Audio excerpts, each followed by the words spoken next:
Jangan lupa like, komen, dan subscribe channel YouTube TVRI Bengkulu dan nyalakan lonceng notifikasinya.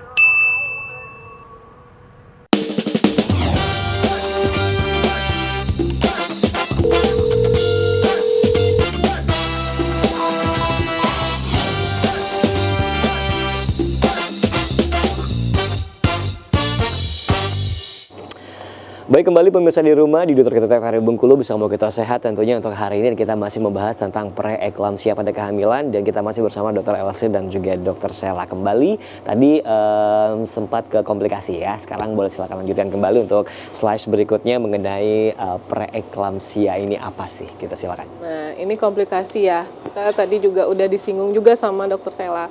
Biasanya awal-awal preeklamsi itu ada sakit kepala, ya, ada kakinya bengkak, tuh ditekan dianya seperti pepaya ya. Kalau kita tekan pepaya, dia lama baliknya lagi. Terus ada mual muntah seperti itu. Nah ini itu gambaran dari kejang ya. Kalau ibunya udah masuk ke eklamsi, udah kejang seperti itu. Bagaimana untuk pengobatan dari preeklamsia berat? Sini kita bahasnya PEB ya, preeklamsia berat. Dia dapat ditangani secara aktif atau konservatif ya. Jadi kalau kita tahu dia ini kan memang preeklamsia ini cuman saat kehamilan aja ya. Biasanya kalau memang dia preeklamsi saat bayinya udah dilahirkan, nanti tekanan darah ibunya akan kembali turun, nanti perlahan akan normal kembali ya. Jadi apa langkahnya? Yang pertama kalau aktif berarti karena penyebabnya adalah kehamilan, berarti kita harus menterminasi kehamilan dalam artiannya ya, tanda kutip menghentikan kehamilannya. Segera melakukan persalinan, kehamilan diakhiri atau diterminasi bersama dengan pengobatan medisin atau Oke, ini kalau udah parah banget ya? Ya. Oh gitu. Makanya kalau udah ada protein urin positif 3 seperti itu ya, terus ada pandangan kabur, kakinya bengkak, terus dicek fungsi ginjal, fungsi hatinya udah meningkat semua, biasanya memang sudah SC-Sito ya, SC-Sito terapinya memang segera dioperasi atau disesar. Oke, walaupun kehamilannya itu belum lengkap gitu. Oke, baik. Terus yang kedua ada konservatif, berarti kehamilan dipertahankan bersama dengan pengobatan medisin ya, pengobatan. Ya, memang ada dua, aktif dan konservatif. Makanya kalau dianya itu baru umur 5 bulan usia kehamilan, memang sebenarnya jadi dilema. Iya. Ya, karena kebanyakan pasti ibu-ibunya mempertahankan bayinya. Iya, betul. Ya, bagaimanapun caranya. Apalagi kalau anak pertama ya. Oke. Ya. Sedangkan faktor resikonya banyak di kehamilan pertama. Nah, memang konservatif adalah pilihan pertama. Artinya dianya akan dipantau ketat. Kalau memang ada indikasi dirawat inap, nanti dipantaunya adalah dirawat inapnya itu, di rumah sakitnya itu, nanti dipantau apakah memang masih bisa dipertahankan kehamilannya ini, ya, tidak berkelanjutan menjadi eklamsi seperti itu. Makanya sangat disayangkan kalau masih belum cukup ya, usia kehamilannya itu belum matang, bayinya itu sudah ada tanda-tanda preeklamsi. Oke. Gitu. Makanya pentingnya tadi kontrol, apalagi saat hamil rajin-rajin kontrol. Ya. Nah, ini adalah pengobatannya. Sebenarnya ini untuk nice to know aja ya buat pemirsa TVRI di rumah, karena memang ini harus dilakukan, harus diberikan oleh tenaga kesehatan yang berkompeten pastinya ya. Kalau di puskesmas memang kita karena keterbatasan alat, keterbatasan pengobatan dan lainnya, kita biasanya kalau udah tanda-tanda preeklamsi ini kita segera rujuk. Ya. Segera rujuk, nanti di vaskes tingkat selanjutnya atau rujukan itu atau di rumah sakit lah yang akan memberikan pengobatan ini. Seperti itu ya. Oke.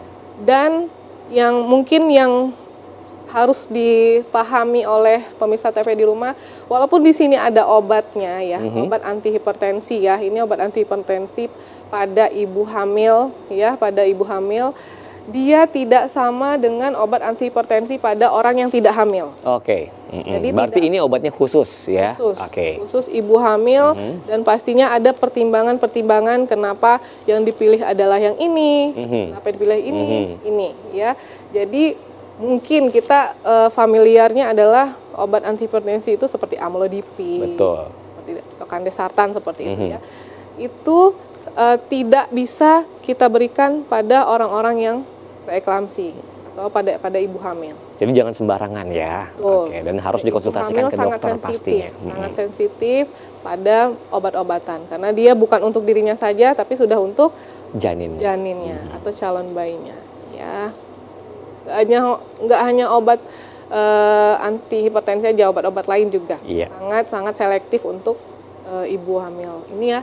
Ini mungkin juga sekedar tahu aja nih pemirsa TV di rumah. Jadi apakah langsung dioperasi, ujuk-ujuk tensi Iya. tinggi dioperasi? Enggak, ya pastinya ada pemeriksaan labor, terus ditanyakan keluhannya dulu, apakah ini nanti dokternya akan mengkategorikan apakah ini preeklamsi yang ringan sedang, ataukah ini sudah yang berat ya. Tentunya pilihan SC Sito, operasi atau konservatif itu sudah ada pertimbangannya masing-masing seperti itu. Ini kriteria ya.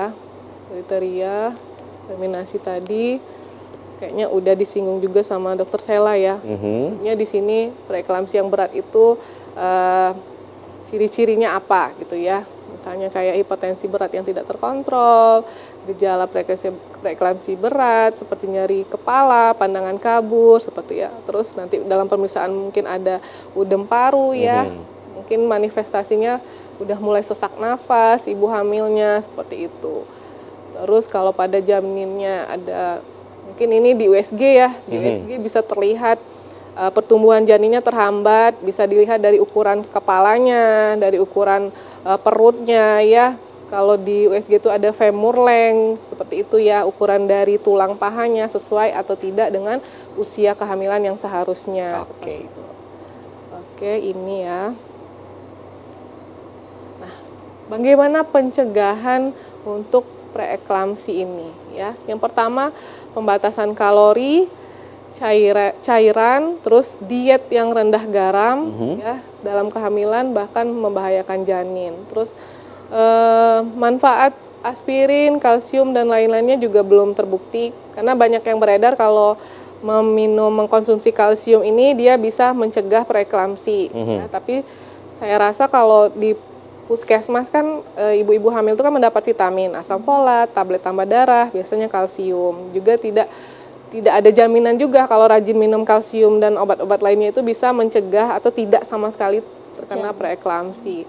Karena kalau dari data itu ibu hamil ini resiko untuk terkena preeklamsinya itu 10%. Oke, baik. Jadi tiap ibu hamil itu mempunyai resiko untuk terkena preeklamsi ini 10%. Yang paling penting deteksi dini dan penanganan cepat dan tepat. Maksudnya di sini mungkin balik-balik lagi saya menggaungkan ya, mensondingkan kalau ibu hamil itu harus punya buku pink. Betul.